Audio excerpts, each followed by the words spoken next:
జనసేన నేత బొలిశెట్టి సత్య సంచలన వ్యాఖ్యలు చేశారు. ఎంతోమంది మాజీ సీఎం జగన్కు భయపడి వైసీపీలో చేరడం, రాష్ట్రం విడిచి వెళ్లడం జరిగింది. అటువంటి సమయంలో జగన్ ఎదురు నిలబడ్డ ఏకైక వ్యక్తి చేగొండి హరిరామజోగయ్య అని ఆయన అన్నారు. అంతేకాకుండా పవన్ కళ్యాణ్ కోసం కాపు సంక్షేమ సేన పెట్టి బహిరంగంగా మద్దతు తెలిపిన గొప్ప వ్యక్తి చేగొండి అని కొనియాడారు. బీజేపీకి ఆర్ఎస్ఎస్ ఎలాగో జనసేనకు కాపు సంక్షేమ సేన అటువంటిదని తేల్చి చెప్పారు.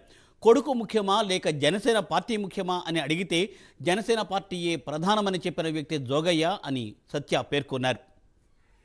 ఎంతోమంది జగన్మోహన్ రెడ్డి ఆగడాలకి భయపడి రాష్ట్రం వదిలి పారిపోయిన వాళ్ళు చూసాం. జగన్మోహన్ రెడ్డి పార్టీలో జాయిన్ అయిపోయిన వాళ్ళు చూసాం. కానీ హరిరామ్ జోగయ్య గారు జనసేన పార్టీ కోసం, పవన్ కళ్యాణ్ గారి కోసం కాపు సంక్షేమ సేన అని ఒకటి పెట్టి, ఇది ఆర్ఎస్ఎస్ లాగా పనిచేస్తుంది, ఆర్ఎస్ఎస్ బీజేపీకి ఎలాగ పనిచేస్తుందో కేవలం జనసేన గురించే పనిచేస్తుంది అని చెప్పి పెట్టడం ఎంతో ధైర్యం కావాలి. దానికి ఒక కుల సంఘం పెట్టి, మా కుల సంఘం కేవలం మా కులం సంబంధించిన వాడి గురించే పనిచేస్తానని చెప్పడానికి ఎంతో ధైర్యం కావాలి.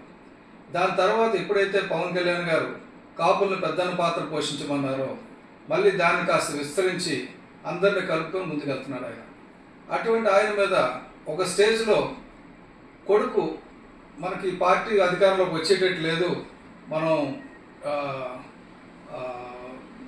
వైసీపీలో జాయిన్ అవ్వాలి అని అడిగినప్పుడు, నువ్వు కావాలంటే వెళ్ళిపో, నాకు సంబంధం లేదు, నేను మాత్రం జనసేనతో కొనసాగుతానని కొడుక జనసేన అంటే జనసేన పార్టీ వైపు నిలబడ్డ మగాడు హరిరామ్ జోగయ్య గారు. అందుకే నాకు ఆయన అంటే ఇష్టం. ఎంతోమంది జగన్మోహన్ రెడ్డి ఆగడాలకి